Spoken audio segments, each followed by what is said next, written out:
karma-jaṁ buddhi-yuktā hi phalaṁ tattva manīṣiṇaḥ janma-bandha-vinirmuktāḥ padaṁ gacchanty anāmayam.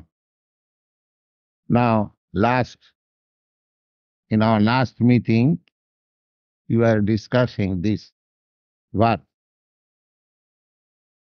that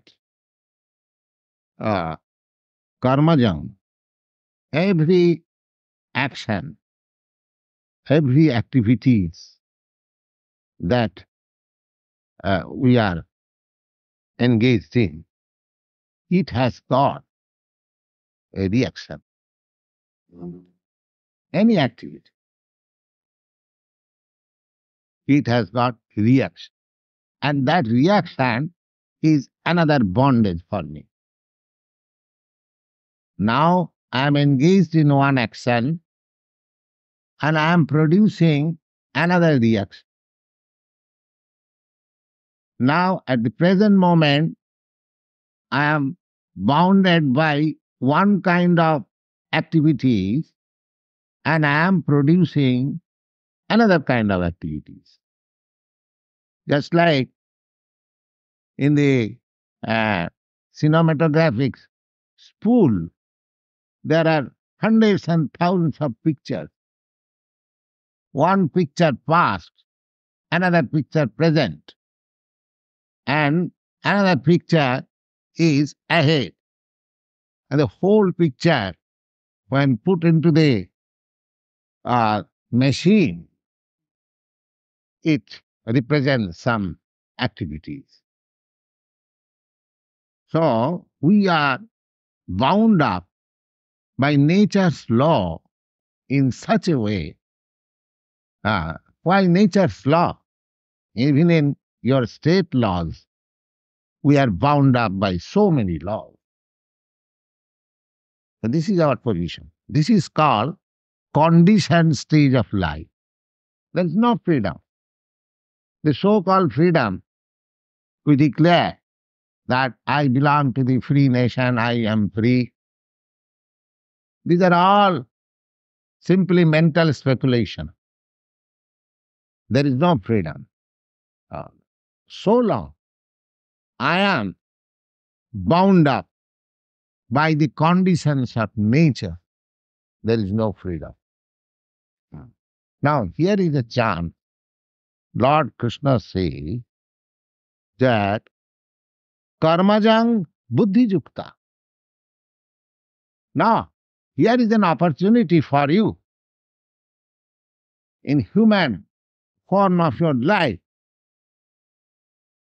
You have got sufficient intelligence, and the Lord Himself is before you to enlighten your intelligence more and more.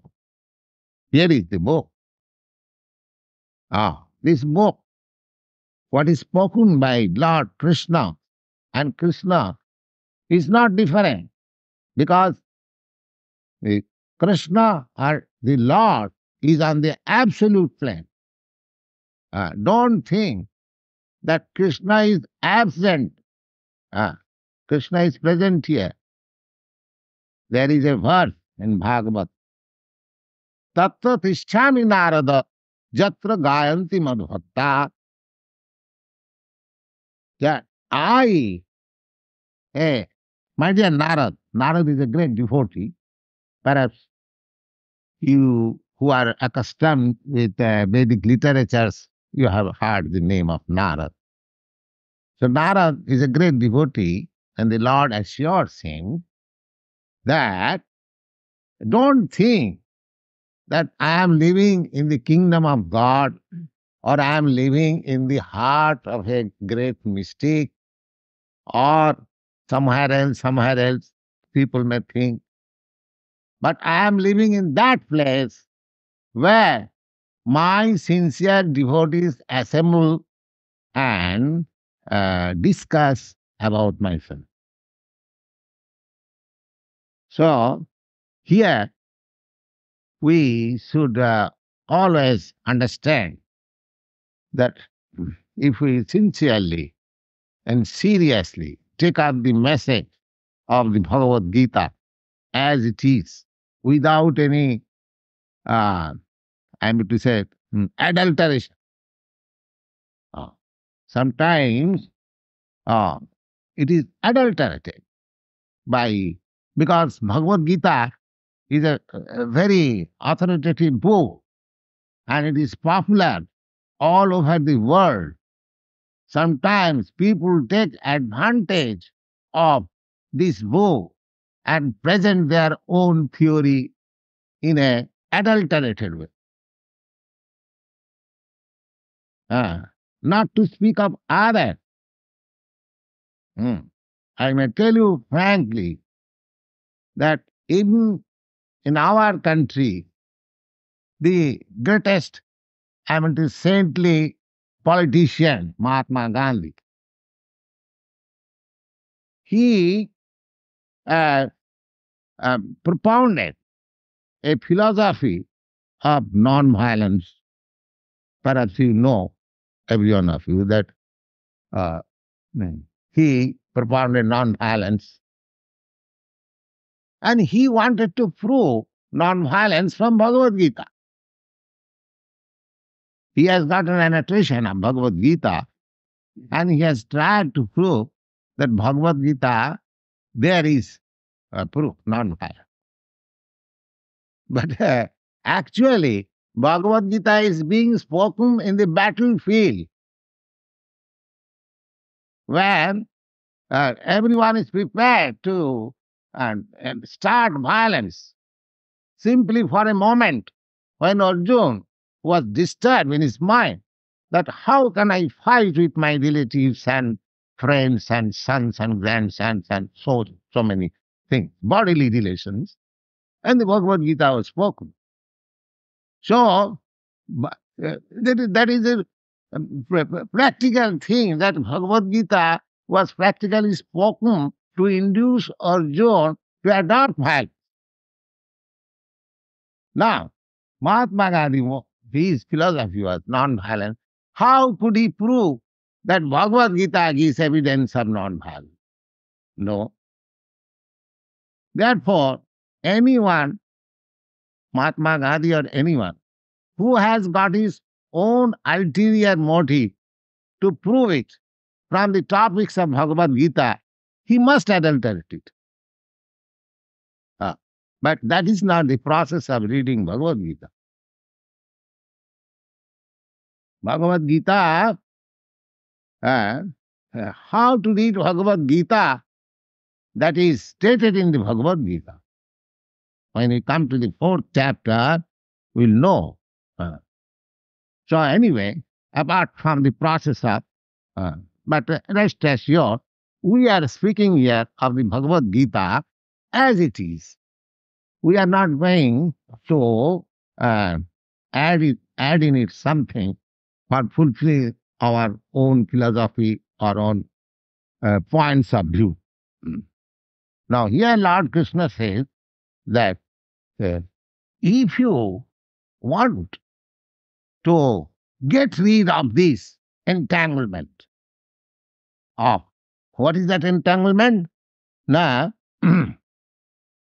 janma-bandha. Janma-bandha. Oh, it is a great entanglement. People do not take it very seriously. Birth.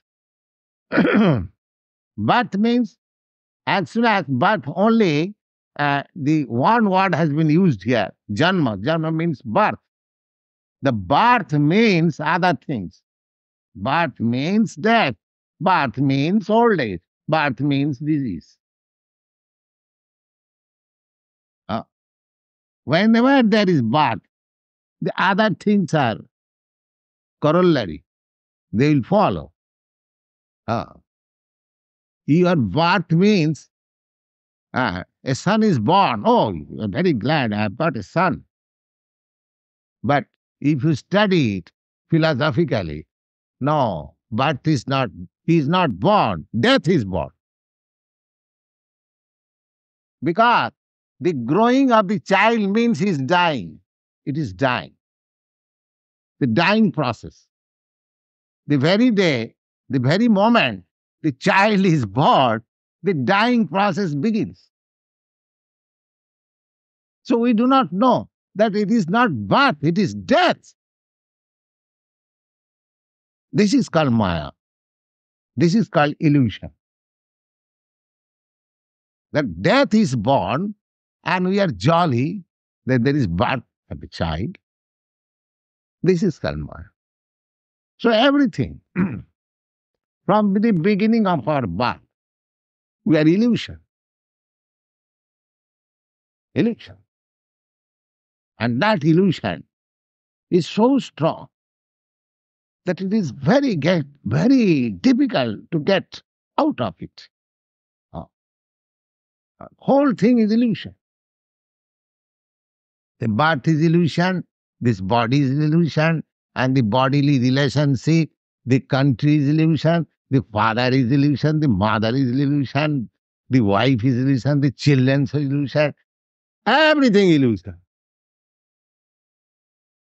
Everything illusion. And we are compact in that illusion. We are thinking that we are very much learned and very much advanced, and so many things we are imagining. But as soon as death comes, the actual fact, the beginning of death, then we forget everything. We can forget our country, we forget our relatives, we forget our wife, children, father, mother, everything gone. You see, if it is a fact that I am soul, eternal, then it is a fact also that in my previous life I had my country, I had my children, I had my home, I had my father, I had my everything. But can you remember any of these things? What you were in your previous life? Either human born life or either animal life, you cannot. Death means forgetful. We have forgotten everything. Actually, there is no death for the soul. Just like you are at night, you'll go to sleep. That is a sort of death. And again, you get up in the morning. So death is something like that. Death is sleeping for 7 months, that's all. Without any consciousness. And for 3 months without any consciousness. Or say 7 months. Death means forgetfulness. Just like at sleep, we forget everything. What I am, where I am sleeping, who I am, what is my identification, everything forgot. Then again, as soon as I rise up in the morning, I remember, I am such and such officer, I am such and such father, such and such husband, and I have got to do such and such thing. Everything remembered. But during your sleep, you forget everything. Similarly, death means from the time of your leaving this body and entering into the womb of another mother, and so long another body is not developed, you remain unconscious. And as soon as another body is developed within the womb of the mother and the time is up to come out, then again you remember. So practically, there is no death. Death means changing the body. We have already discussed this part. No, but that janma, that birth, it is it's stated here that it is a bondage. Janma-bandha.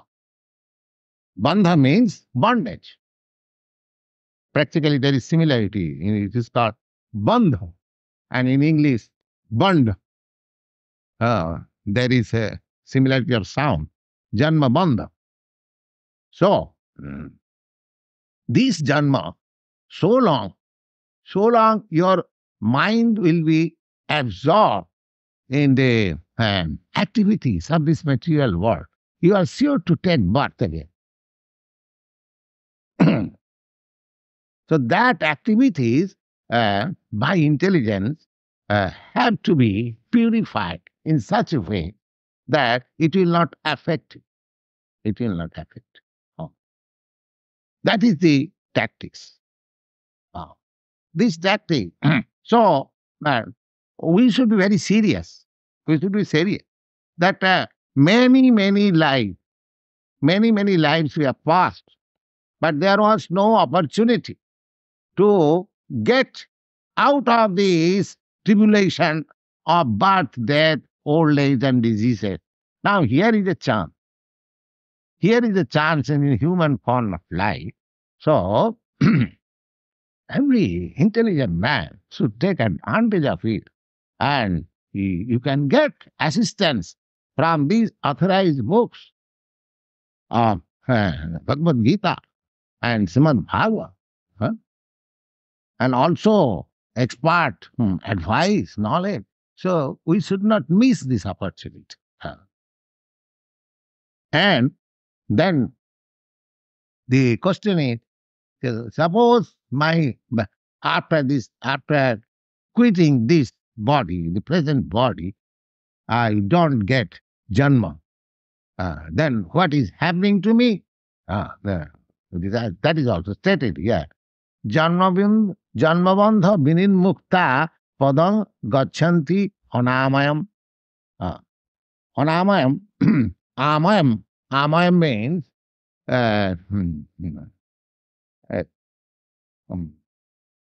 contamination. Amayam, contamination.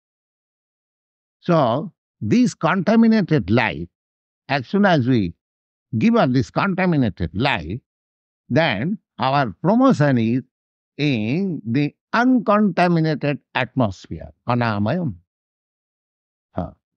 Anāmayam. Anāmayam means Vaikuntha. Vaikuntha means where there is no anxiety. I think about this anxiety we explained to you in our last meeting. So we are getting promotion. We are getting promotion to a life where there is no birth, no death, and no disease, no old age. And that means we come to our normal life. Normally, we want. Nobody wants disease. Nobody wants death. Nobody wants old age. Nobody wants to suffer the, miseries of birth. Oh, there are great miseries when you are in the womb of the mother, all tightly packed up and in a bag, suffocated bag. We do not know how did he live. And if we put again into that position, it will be very difficult. He cannot live for 3 seconds. But by the arrangement of nature or God, we lived within the womb of our mother for 10 months in that position. But we have forgotten. But just imagine in how much trouble I was. That these things are to be thought. That is intelligent thought. Now, here is a chance that you can get rid of all these miseries. The miseries of birth, the miseries of death, the miseries of old age, and miseries of, diseases. Now, now we are speaking the synopsis. The Bhagavad Gita, this second chapter is the synopsis, what will be elaborately explained. Not very elaborately, but still more clearly it will be explained in later chapters. Now, Bhagavad Gita is the preliminary study of the Srimad Bhagavatam. Just like introductory study. Now, how we can practically get into such activities which will not bound me, in the reaction. That is explained in the Srimad Bhagavatam that Sabai Pungsa Paro Dharma Jato Bhakti Radho Khaji Ahoituki Apratihata Jayatma Suprasidati. Atma Suprasidati. Atma means self. Our present position is that we are not happy. We are always full of anxieties. That is our present position. Now here, just the opposite word is used, that Jaya Atma Suprasidati. If you want actually to make yourself jolly, full of happiness, then you should search out your occupation in such a way that will lead you to the devotional service of the Supreme Lord. Savai Pumsa Paro Dharma. Paro means the highest or the transcendent. We are engaged in some sort of activities. Nobody is free from activities. Even an ant, it is also engaged in activities. And the elephant, ant is the most, according to our vision, the ant is very small and the elephant is very big. But everyone, beginning from the ant up to the elephant, so far our experience is concerned, there are other big animals also. We have not seen, but we can see from the description of the scriptures that there are fishes in the ocean which is called timingal. So timingal, and perhaps you know that fish which is called in Sanskrit timi matsya or whale fish, very big. It is sometimes 100 feet long. So there are other fishes which is a timingal. That fish swallows up this fish, this 100 feet long. Now just imagine what must be the length of that fish's body. You see. So in God's creation, there are so many wonderful things. We have not seen all, but everyone is engaged in some sort of occupation for livelihood. Nobody is silent. Nobody is silent. According to his nature, modes of nature and position, everyone is busy.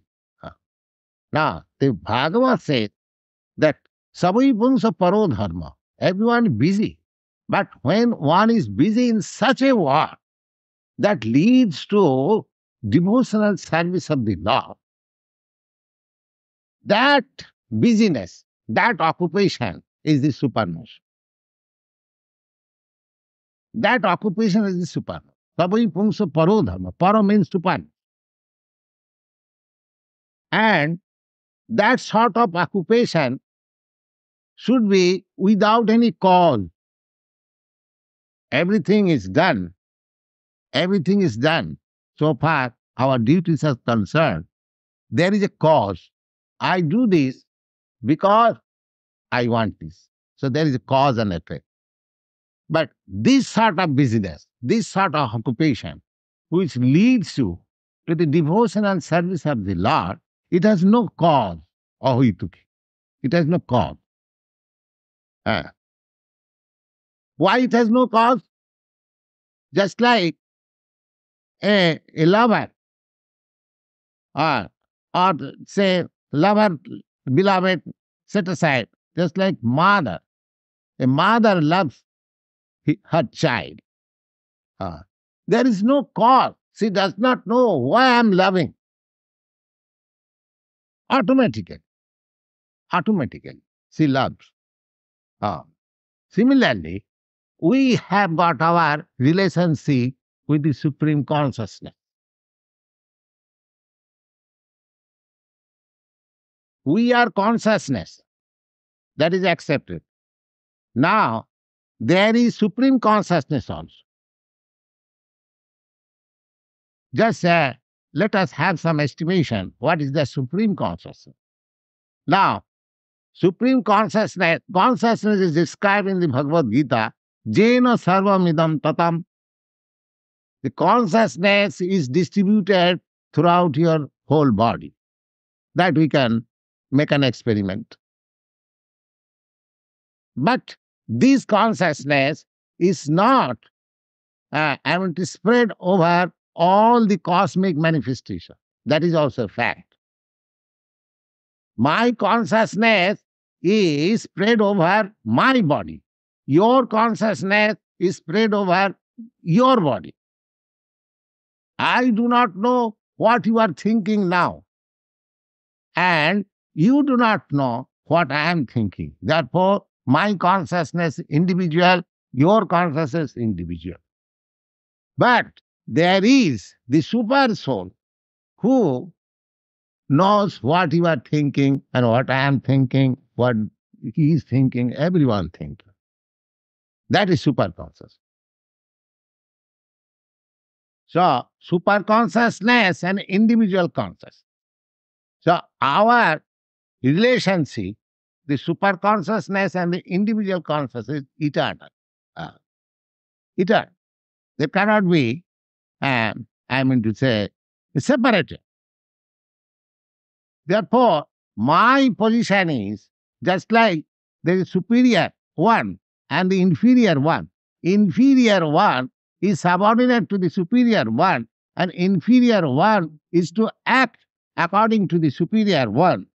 Just like it is taught here that Krishna is the super consciousness. He is trying to convince Arjuna that you act according to my direction. Because you are individual consciousness, subordinate to me, and I am super consciousness. And in the last phase of Bhagavad Gita, you will see that he summarized, Lord Krishna summarized, the sarva dharman parityajya mam ekam saranam vraja. You just surrender unto me. This is the sum and substance for everything. So, therefore, the conclusion is that the individual consciousness should surrender to the supreme consciousness and act accordingly. That is the position of standing on the conscious plane. That is the position of conscious plane. And Srimad Bhagavad also says, the sabai purusha paro dharma, the activities, the occupation, the business, that which leads us to that consciousness, that consciousness, that I am subordinate to the supreme consciousness, and let me act according to the supreme consciousness, without any cause, without why I shall act. There is no such question. It is automatic. Automatic. Just like a little son and the mother. The little son is automatically subordinate to the mother. Whatever the mother says, the child acts. The mother is completely dependent. Similarly, as soon as we make our consciousness completely engaged in the service of the supreme consciousness, that is our liberated position. That is our liberated position. And in that liberated position, whatever we do, there is no reaction. That is transcendental position. So what Sri Krishna says here, that karma-jaṁ, that any work which you are performing, that is creating some reaction for future enjoyment or suffering. But if you act intelligently, in collaboration with the supreme consciousness, then you will be free from this bondage of birth, death, old age, and diseases. And in your next life, This is a training period. This life will be a training period. And as soon as you are fully trained up, then the next stage that will be that after giving up this body, you come to my kingdom. Takta dehang punarjanma naiti mameti kaunteya. So this is the whole process. So that sort of business, which will lead us to the position when we shall be adopted. We shall be adopted with the supreme consciousness. Just like this morning, I was giving an example. Just like one motor car is passing on in 60 miles speed, and a cyclist also going on. If the cyclist catches the motor car, he can also proceed with the same speed, 60 miles speed, without even paddling. Similarly, if we can join our consciousness with the supreme consciousness, then our whole life becomes successful. That is important. Now, how to join it? And the religion, this whole worldly religious process is the same, I mean to say, experimental or formulas or rituals, so that one may become adopted with the supreme consciousness. Every religion. But if we become attracted by the ritual only or formula and quarrel on that point, that, oh, my Bible says like this, and I say, no, my Veda says like this. The Muslim says that, no, my Quran says like this. Yours is not right. Then we become when attached to the rituals only. We forget the right point. The right point is the whole process is how to dovetail myself with the supreme consciousness. Going to the church, it is not a formality, but the real thing is to elevate myself gradually, to dovetail myself to the supreme consciousness of Lord. That is the real formula. So, Krishna said that karma-jaṁ buddhi-yuktā, when we are engaged in such a way, then we get rid of this janma-bandha-vinirmuktāḥ. And next sloka is jadate mohakalila gantashi nidvedam sotabbasya sutasya. When you are elevated to that platform,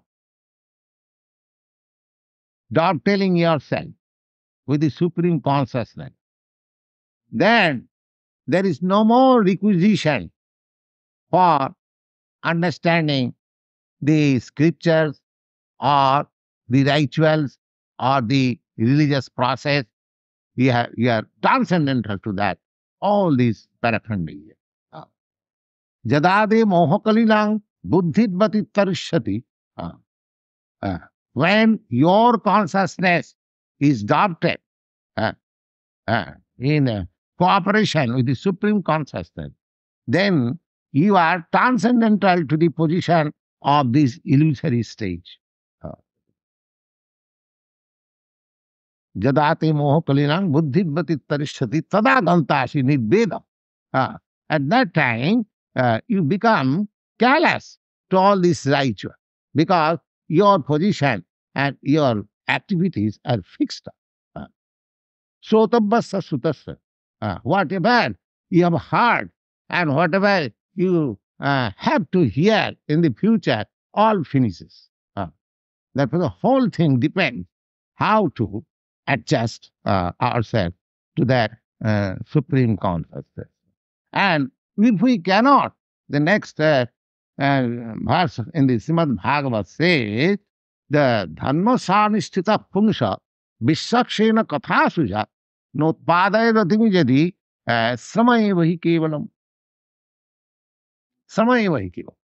If by performing all religious rituals very nicely and very perfectly, if we fail to dovetail ourselves with the Supreme Consciousness, then all our labor for performing these rituals and religious performances, they become only labor of love.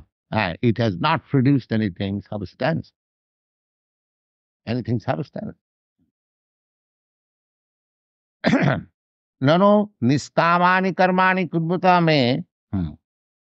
This is the question about you. That when I shall be self-realized by doing work without any fruitive result, so what will be the position of my self-realization? That in answer to that question, that when you shall be callous to all religious rituals and scriptural injunction, and simply you shall be engaged in the dovetailing business of with the super consciousness, then you are in transcendental position of all religious rituals and all conception of religious ceremonies and everything. But in the beginning, you require all these things.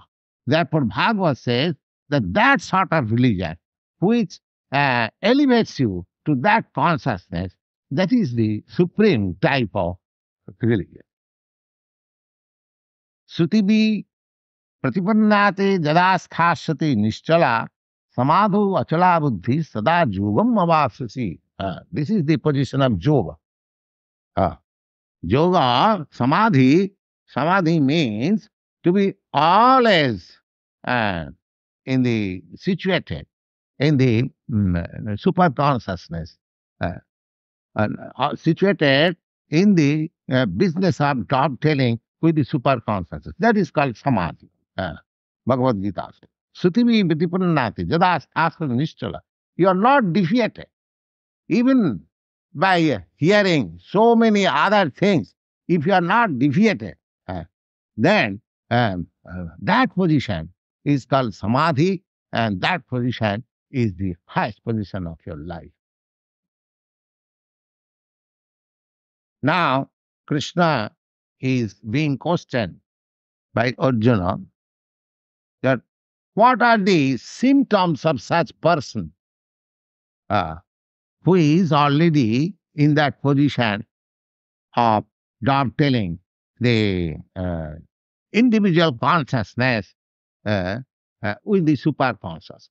What are the symptoms? Arjuna Vacha, Sthita Pragasya ka bhasha, Samadhi Sthasya Kesava, Sthitadhi King Prabhasita, Kimasita Brajita Kim. Now, Arjuna says, my dear Krishna, will you kindly explain what are the language, how a person who is already in transcendental position, how does he speak? How does he act? And how does he live? How does he move? All these things, because in our present life, we have to act. Activities not stopped. Simply, the activities are to be dovetailed in a certain way that we can join ourselves with the super consciousness. Now, when such thing is performed, when actually one is dovetailed with the super consciousness, what are the symptoms of his life? This is being questioned by Arjuna. And Lord Krishna, Sri Bhagavan Vacha. You will find always in Bhagavad Gita that although Krishna is speaking and the word Bhagavan is used, because Krishna is Krishna, that very word means the supreme personality of Godhead. Just like we have recited this law. Ishara Parama Krishna Sachidananda Vigraha Anadi Radi Govinda Sarva Karana Karanam. So Krishna and Bhagavan is identical. So here you'll see in the Bhagavad Gita, in the stuff and mentioning that Krishna said, when Arjuna speaking, it is clearly said that Arjuna said, but when Krishna is speaking, it is said, see, Bhagavan Upacha, the personality of God is speaking. Now, Sri Krishna answering the symptoms of the self-realized personality. So, what is that first symptom is prajahati jada kaman sarvan partha manogatan atmani eva atmana tushta sthita pragastadochyate. The first principle of the first symptom of a self-realized soul is that he does not make any plan for his prosperity. Yeah, because we are always busy in making plans. Now, after this, we shall do this. After this, we shall do this. But one who is self-realized, he has no plan because he has dovetailed himself with the Supreme Consciousness. So, for himself, he has nothing to do. He simply depends. He simply depends on the Supreme Consciousness. It is very elevated stage, you see, that completely he surrenders himself, and but we should not be, imitating this. This is, of course, spoken for the highest stage. But we should, without coming to that highest stage, we should not imitate. When Krishna is asked, he must give the proper answer. So he is giving the answers that prajahati jata kaman sarvan partha manogata. Because our mind is the factory of creating so many plans. So many plans. But what? Who has dovetailed himself, he has nothing to do for plan making because everything is taken up by the Supreme Consciousness. He has simply to follow. Therefore, he has, for himself, he has no plan. He has no plan. This is the first thing. But without reaching that stage, and we should not pose ourselves that I have nothing to think, I have nothing to think of future, past, or everything. No, gradually we shall come to the stage when there will be everything done automatically. But in the present moment, we should give up plan making. But we shall have to take up the plan of the Supreme Consciousness. Personally, we shall not make any plan, but we have to receive the plans from the Supreme Consciousness. That will be our position. Just like an apprentice, he is working. In the apprenticeship, he should not present his own plan, but he has to take plans of work from his superior. Then he will learn. And when he is accustomed, when he is elevated, then he will be able to make independent plans, although not independent always, but even if he is higher officer, everyone has to consult the higher authority. Similarly, this means that I shall not independently make any plan, but I must accept the standard plan and which is coming directly from the Supreme Consciousness through a channel. We have to seek that channel. So that channel is called, you will find it in the Bhagavad Gita, in the 4th chapter, parampara, disciplic succession. Disciplic succession. The words, the plans, and the instruction which is coming directly from Krishna, that thing we have to accept. We shall not make any our own plan. That is the way of making progress. Now, this disciplic succession, as we have accepted, this disciplic succession comes from Krishna. Just like Krishna is instructing Arjuna. Krishna is instructing Arjuna. And we have to understand how Arjuna has understood Krishna.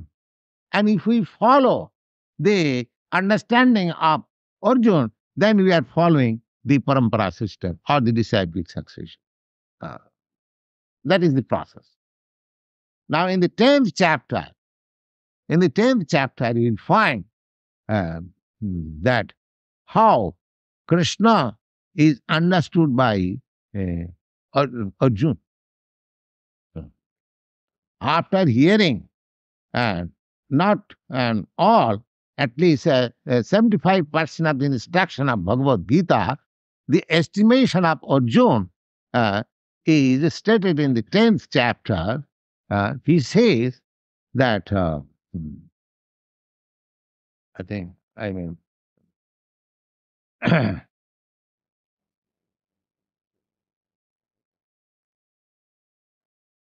yeah, Arjuna, after understanding Krishna, after his instruction, he says that automatically he says, Parang Brahma Parang Dhama Pavitrang Paramam Bhavan Purusam Sasatam Divyam Adi Devam Ajang Vibhu. Krishna, now I understand it, that you are Param Brahma. Param Brahma means the supreme spiritual identity. Every one of us is Brahma. You are Brahma, I am Brahma. Every living entity is Brahma. Because he is not this matter, he is spirit soul. Whoever is spirit soul, he is called Brahma. But Krishna is addressed here, Param Brahma. Just like we recited that slok, the verse, Ishara Parama Krishna. Ishara, every one of us, Ishara. The translation of Ishara word is God. The God means, Ishara means controller. So every one of us is controller. But Krishna is the supreme controller. He has no controller. I am controller. I am Brahma. But at the same time, I have got superior controller over me. But Krishna is called Param Brahma or the Ishara Parama, the supreme controller, because he has no controller over. And that is the acceptance of Arjuna. This is the mode of studying Bhagavad Gita. If we don't interpret in our own way, if we really want to study Bhagavad Gita, then here is the confirmation by Arjuna how he understands Krishna after hearing Bhagavad Gita. Not only that, he also, in the 11th chapter, you find that Arjuna will request Krishna to show him his gigantic universal form. Because Arjuna, as he is, he accepted Krishna that he is God undoubtedly. But in future, people may think that Krishna and Arjuna were two friends. So, out of friendly appreciation, Arjuna might have accepted Krishna as the supreme personality of Godhead. But what is the evidence to us?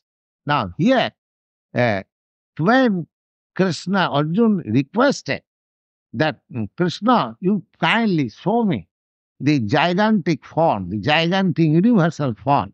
He showed. That is also described. So the idea is that imitation God, there may be so many. Nowadays it has become a fashion, not in your country, at least in India. It has become a fashion that everyone is coming out and he declares himself, I am God. I am God. As if the God has become a very cheap thing and it can be had in the market wherever we go. You see, that is not the thing. God is not so cheap thing. You see, God is not so cheap thing. The description of God is in the Brahma Samhita is given. Jassaika nissasita kalamathavalamba jivanti loma vilaja jagadannanatha Vishnu mahan sayyajassa kalavisishu govindamadi purusam tamaham bhajami. The gods, this material creation, we have got this information from authoritative scripture. This material creation, how it is being done? It is being done that the Supreme Lord, in his form of Mahavishnu, is lying on the causal ocean and in his sleeping mode, and with the breathing of his nostril, so many universes are being born as seed. And when he is taking the breathing, inhaling, the whole thing is going into it. So such is the position of God, that by his breathing, all the universes are coming, and by his breathing, so the existence of this universe means within his breathing period, within the breathing period of the Mahavishnu. So that Mahavishnu is described, Jassaikanisasita kalamathavalamba jivanti loma vilaja jagadannanatha Vishnu mahan sayyajassa kalavisasa. That Mahavishnu is also plenary portion of Krishna, Govinda. That Mahavishnu is also not the original. The original personality of God is Krishna. So, this is a great science. What Krishna is, Krishna science. It is simply a synopsis. Bhagavad Gita is only a synopsis of the science of God. And it is more explicitly given in the Srimad Bhagavad.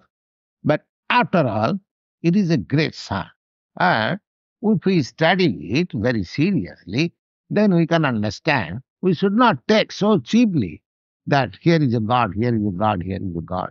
No, God is not so. God is one, and he is great. God is great, as in English language we say. And nobody can be greater than him or equal to him. That is the position of God. Now here, Arjuna, he accepts Krishna, and he says that you are Parabrahma. Parabrahma, Paramdham. Dhamma means in which everything rests. We are resting. Everything is resting, just like this is scientific and practically know that the innumerable planets that you can see at night as luminary stars in the sky, each and every one of them, more or less, they are all different kinds of planets. But do you know how they are floating in the space? They are floating on the sun sign, on the sun rays. They are floating, that you can see. Similarly, the sun sign is the imitation of the Brahma Jyoti that is coming out of the body of the Supreme Lord. So everything is resting on the sign of the Supreme Lord. That's what is called Paramdhama. Paramdhama means everything resting on you. Parambhamma, Paramdhama, Pavitram. Pavitra. Pavitra means uncontaminated. Because we, although we are Brahma, now we are contaminated by this material body. But the Lord has no contaminated body of this material existence. We have already noted. Ishvara Parama Krishna Sachidananda Vigraha. Sachidananda Vigraha means his body is full of bliss, full of knowledge, and it is eternal. That is completely distinct from this body. So when there is description of the Lord that he is formless means he is not of this form. He has got a Sachidananda Vigraha, a different element. Therefore he is called Pavitra and Paramam Bhavan. You are the supreme original. Purusam Sasatam Divyam Adi Devam Ajang Vibhum. So you are Purus. Purus means enjoyer. In the Vedic literature about yourself. Ahustam Rishayo Sarve. All the greatest sages accept you, the Supreme Lord. Ahustam Rishayo Sarve Devarsi Narada. I have already spoken to you about Narada. He has also accepted. That means authorities. He is quoting authorities. Not that I am personally accepting you as such. But there are many authorities. Many authorities. So, we have to understand about the science of God from the extraordinary activities and confirmed by the authorities, accepted by the revealed scripture, then we have to accept. You see, not blind. So Arjuna is giving such evidence. You see, asito devalabhyasa sanchaiva brabhisime. You are accepted by such authorities like that, and I have the opportunity that I hear all these from you directly. I am fortunate enough that I am become your related in friendship with you, and I am hearing. So here is the evidence. Now, if you want to study Bhagavad Gita, then you have to accept all this statement of Arjuna, because Bhagavad Gita was explained directly to Arjuna. And if you don't accept the appreciation of the direct person who heard Bhagavad Gita, then whom do you believe?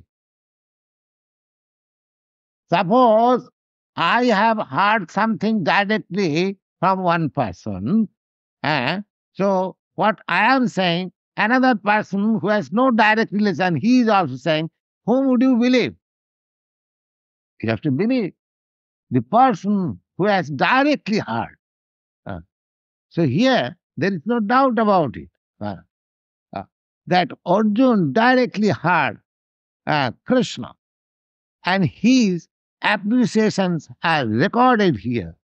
So therefore, if we want to study Bhagavad Gita, then we have to accept the appreciation of the direct hearer, Arjuna. If we do that, then we can get the right thing.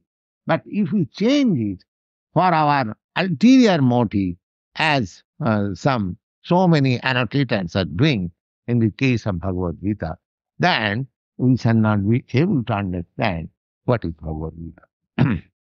All right. Let us have some question if you